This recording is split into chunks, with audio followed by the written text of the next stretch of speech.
مسلم league نون کی chief organiser Maryam Nawaz نے فیض حمید کے کورٹ مارشل کا مطالبہ کر دیا۔ الزام لگایا کہ فیض حمید نے نون لیگ کی حکومت گرانے اور عمران حکومت کی حمایت کے ذریعے ملک کو تباہ کیا۔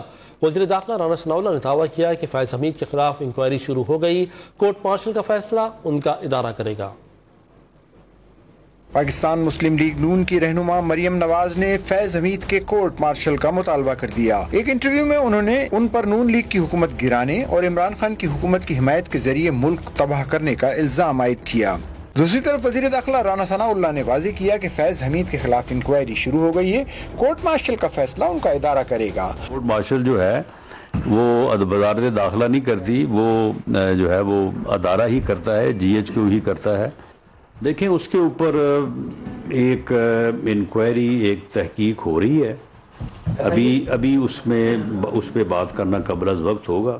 وزیر داخلہ نے واضح کیا کہ جو بھی انکوائری ہوگی اسے سامنے لایا جائے گا۔